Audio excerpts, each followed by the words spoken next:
Beruang madu memang jenis yang memakan semua jenis buah dan juga serangga. Di antaranya madu kelulut yang makan. Kita bisa lihat ini ada kelihatan jejak cakar dia naik ke atas dan itu ada bongkaran. Artinya ada madu dari madu kelulut yang diambil oleh beruang madu dari dalam pohon ini.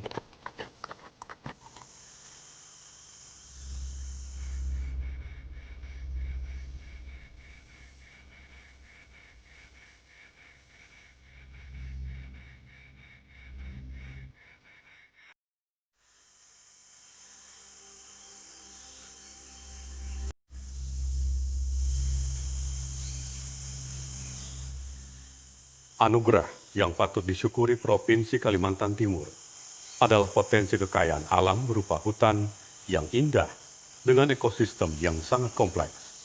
Tumbuh-tumbuhan dan satwa yang hidup di dalamnya menjadi daya tarik bagi peneliti dan pencinta alam. Selain penghasil oksigen, suasana alam liarnya sangatlah menyenangkan bagi yang ingin berpetualang.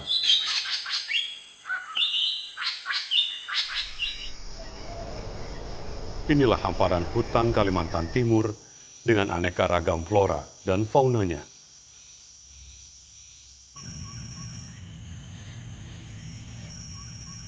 Salah satu penghuni hutan eksotik Kalimantan Timur adalah hewan Helarctos malayanus, atau sangat dikenal dengan nama beruang madu.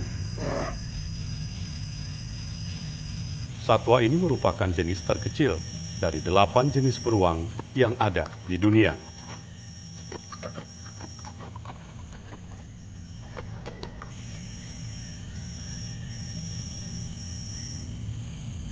Panjang tubuhnya hanya sekitar 1,4 meter, dengan tinggi punggung berkisar 70 cm, dan berat badannya antara 50 sampai 65 kg. Dibanding spesies beruang terbesar yang panjangnya mencapai 3 meter dan beratnya hingga 800 kg.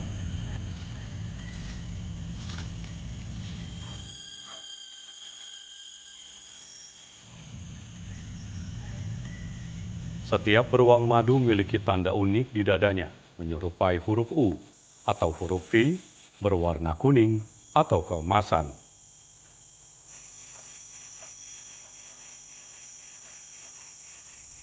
Beruang madu sangat cocok hidup di wilayah Indonesia, di antaranya hutan Kalimantan.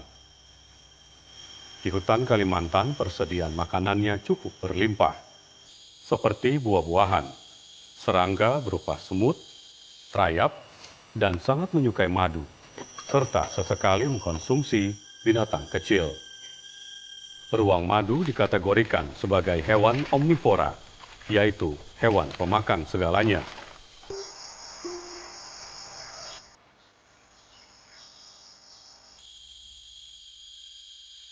Beruang madu memiliki lidah yang cukup panjang, hingga mencapai 25 cm, yang berfungsi untuk menangkap serangga di dalam lubang dan menjilat madu di sarang-sarang lebah kelulut di dalam pohon. Secara umum, beruang madu bersifat soliter, pemalu, dan hidup menyendiri. Secara umum, hutan Kalimantan ini pada dasarnya cukup bagus untuk bisa menjadi habitat beruang madu itu tersebut. Ada juga beberapa yang sudah terganggu seperti adanya pertambangan, seperti ada perkebunan. Perubahan-perubahan itu dengan otomatis dengan adanya perubahan itu akan mempengaruhi jarak tempuh dalam rangka mencari makan. Semakin ke sini dengan besarnya pertumbuhan penduduk, pertumbuhan ekonomi, desakan ekonomi yang harus membangun pendapatan negara, itu juga harus seimbang antara pelestarian hutan sebagai habitat beruang madu, bukan hanya beruang madu, tapi juga satwa-satwa lain. Nah, ini perlu kita selaraskan.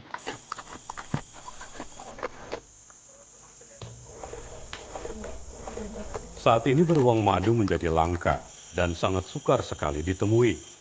Sehingga sejak tahun 1973, Beruang madu menjadi hewan endemik dilindungi secara hukum agar kelangsungan hidupnya tetap lestari.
Hati-hati kepala.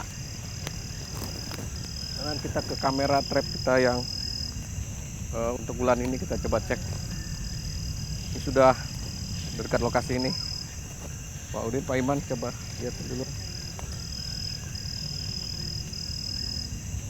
Secara berkala, tim pengelola hutan lindung Sungai Wain mengecek hasil tangkapan kamera trap untuk didokumentasikan sebagai sarana penelitian dan pendidikan. Hasilnya bagus, bisa dicek. Cek dulu. Kamera aktif. Oke, ini lampunya dia menyala. Cek berapa yang dapat? Banyak ya? 36. Oh, banyak sekali ya. 38. Oke. Oke, Pak Udin sudah selesai. Kita matikan kameranya. Kegiatan-kegiatan yang kami lakukan sebenarnya merupakan aktivitas rutin untuk memonitor bagaimana populasi beruang madu yang ada di hutan lindung Sungai Wain. Ada 60 sampai 70 individu beruang madu yang tersebar hampir seluruh kawasan hutan lindung Sungai Wain ini. Bahkan kami mendapati jejak-jejaknya keluar dari kawasan hutan ini juga. Salah satunya yang kita bisa jumpain dari hasil monitoring kami adalah melakukan survei jejak, ya, jejak dari beruang madu. Kita bisa lihat pohon ini, kita bisa lihat ada jejak-jejak cakar yang naik, di mana beruang madu mengambil madu kelulut yang menjadi sumber makanan utama beruang madu di hutan ini. Beruang madu memang jenis yang memakan semua jenis buah dan juga serangga, diantaranya madu kelulut. Ini yang makan. Kita bisa lihat ini ada kelihatan jejak cakar dia naik ke atas dan itu ada bongkaran. Artinya ada madu dari madu kelulut yang diambil oleh beruang madu dari dalam pohon ini.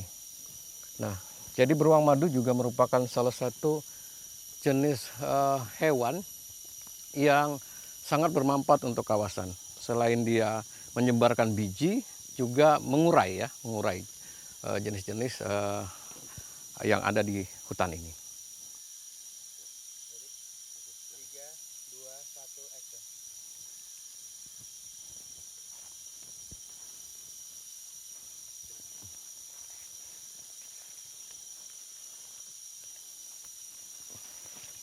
Ya, di hutan ini sebenarnya sumber makanan buat beruang sangat banyak sekali. Beruang sendiri sebenarnya lebih banyak selain madu yang memang mereka sangat gemari, juga buah-buahan. Palem, ini juga ada palem di sini, itu batang mudanya itu juga dikonsumsi oleh beruang madu.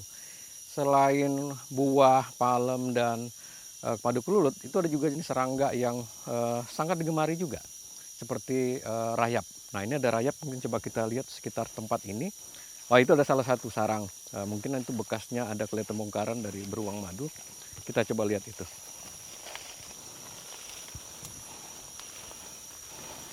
Nah, ini salah satu sarang rayap yang ada di hutan ini. Ada beberapa jenis sarang rayap, di antaranya memang rayap yang digemari oleh beruang madu untuk dimakan ya. Mereka makan. Nah, ini bekas bongkaran, artinya sudah ada beruang madu lewat sini. Jadi banyak sekali sumber makanan di hutan ini buat beruang madu. Jadi tidak akan kewalahan kalau habitatnya masih kita tetap jaga, sumber makanannya akan tercukupi.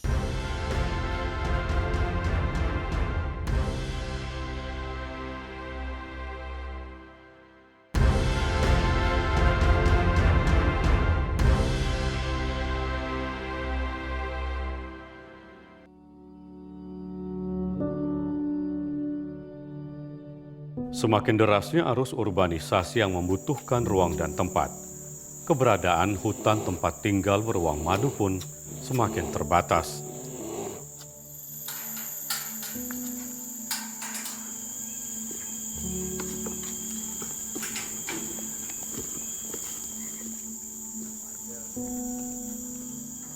Beberapa upaya pelestarian beruang madu telah dilakukan, namun tetap diperlukan kesadaran masyarakat untuk ikut serta mensukseskannya. Salah satu kegiatan yang dilakukan untuk mempertahankan keberadaan beruang madu adalah melalui konservasi.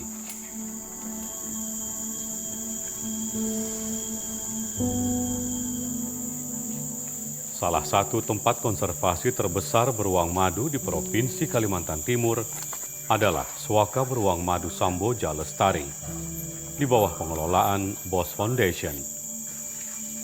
Sebanyak 71 ekor beruang madu berada di kawasan konservasi ini.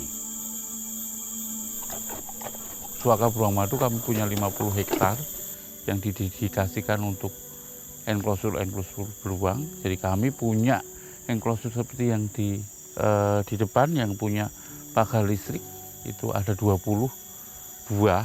Terus yang lainnya itu ada beberapa 6 kandang itu yang tanpa kawat listrik.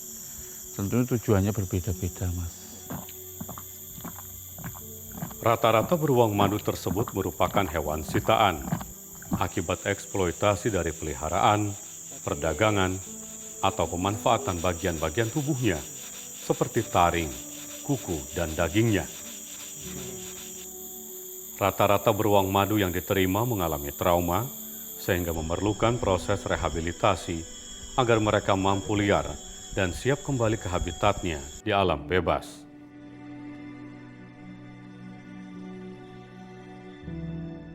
Yang ini kebetulan yang Viko itu jantan, sitaan BKSDA dari Yogyakarta waktu itu.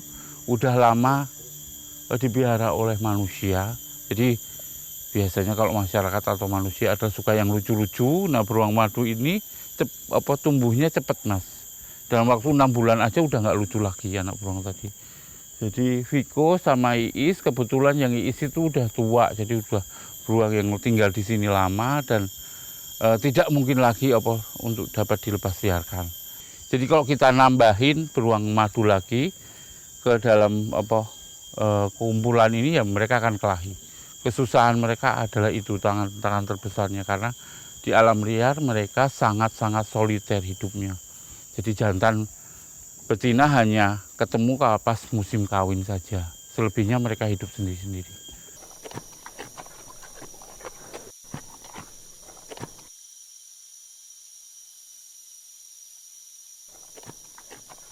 Walaupun Samboja Lestari BOS Foundation sebagai wadah rehabilitasi, namun beberapa tempat spot dapat dikunjungi, terutama untuk kepentingan edukasi masyarakat. Kalau kunjungan kami terbuka, Mas, jadi terbuka untuk umum, tapi harus reservasi dulu karena memang bukan mass tourism seperti itu konsepnya. Nanti biasanya kalau kunjungan di jam-jam yang kayak feeding time atau saat beruang madunya dikasih makan jam sarapan pagi atau nanti siang. Biasanya kalau yang di sini kunjungannya itu per grup, kita usahakan per grup, misalnya grup sekolah dan lain-lain. Nanti aktivitasnya adalah sebelum beruangnya keluar kandang enclosure ini, kita minta mereka untuk bantu bersih-bersih dan namanya mempersiapkan makannya. Habis itu biasanya kita minta mereka untuk bantu pembuatan snack time atau enrichment. Kalau untuk penelitian biasanya kan panjang prosesnya dan kita harus bekerja sama dengan negara, izin negara dulu.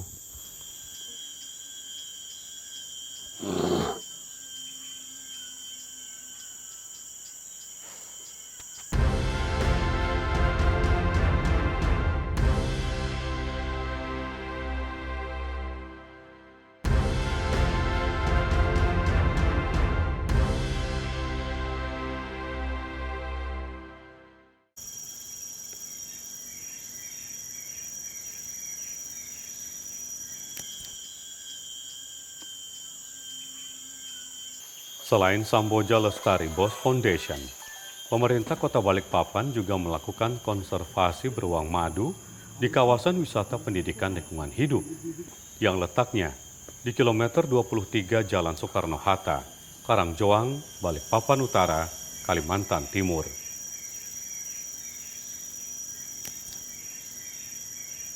Konservasi tersebut dilakukan sejak tahun 2006 dan relatif dekat dengan pusat kota.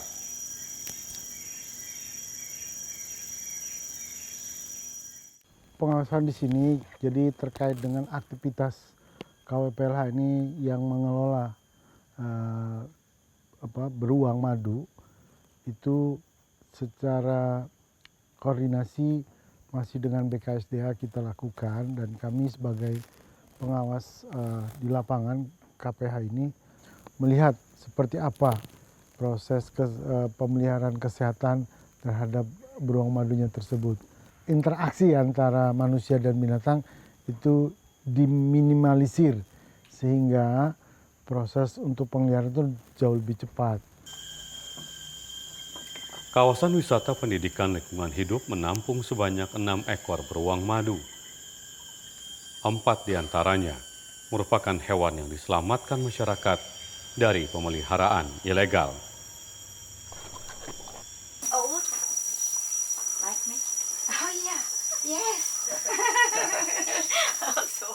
Kawasan wisata pendidikan lingkungan hidup atau KWPLH ini dibuat sedemikian rupa mirip dengan hutan habitat asli beruang madu.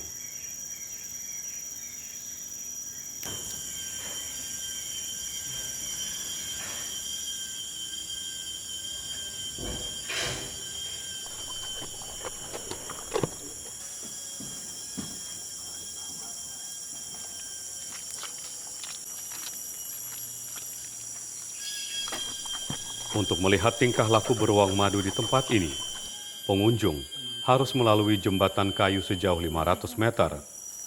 Dan pengunjung dipastikan tidak akan merasa lelah, karena suasana sejuk akan menemani pengunjung mengelilingi area tersebut. Kita itu buka dari Senin sampai Minggu dari pukul 8.30 pagi sampai jam 16.30, di mana kita melayani semua pengunjung baik dari dalam kota maupun dari luar kota Balikpapan. Bahkan kita melayani sampai mancanegara, di mana aktivitas pengunjung paling padat itu biasanya di weekend atau libur nasional, di mana perharinya itu bisa sampai 300 orang. Dan untuk kunjungan kita sendiri rata-ratanya per bulan itu bisa sampai 3.000 pengunjung. Dan memang yang mendominasi biasanya adalah kunjungan dari sekolah, di mana mereka datang ke sini untuk kegiatan edukasi mengenal pendidikan lingkungan hidup terkait khususnya dengan kehidupan beruang madu. Luas kawasan wisata pendidikan lingkungan hidup atau KWPLH ini seluruhnya adalah 1,3 hektar. Memang belum ideal, bila dibandingkan dengan wilayah jelajah beruang madu jantan yang minimal 15 sampai 25 km persegi. Pada saat beruang dipanggil untuk masuk ke dalam kandang, itu adalah proses untuk kita melakukan pengecekan kesehatan. Jadi pada saat di dalam kandang terlihat mereka mungkin tidak mau makan, karena kita di dalam kandang juga sebenarnya memberikan makanan. Ada beberapa makanan yang kita berikan di dalam kandang. Nah, pada saat kita lihat di situ, mungkin mereka tidak mau menyentuh makanannya, atau mungkin dari kotoran yang dikeluarkan pada saat di dalam kandang itu bisa terlihat bahwa kondisi beruang ini mungkin tidak sakit, mungkin tidak sehat ya, seperti itu. Dan jika terjadi beruang tidak sehat, maka mereka akan dikarantina untuk beberapa hari sampai kesehatannya benar-benar pulih. Inilah salah satu upaya pelestarian satwa endemik, khususnya Helarctos malayanus atau yang dikenal dengan beruang madu. Populasi di awal beruang madu ini hanya 5. Kemudian bertambah di tahun 2014 menjadi 8. Kemudian ada beberapa karena ini kita dapati dari hasil tangkapan yang dipelihara oleh masyarakat. Kemudian kita selamatkan di sini untuk proses pengeliharaan itu. Tetapi ada beberapa yang sudah berusia untuk kita tetap dipelihara di sini agar sebagai edukasi ke anak-anak didik kita di Balikpapan.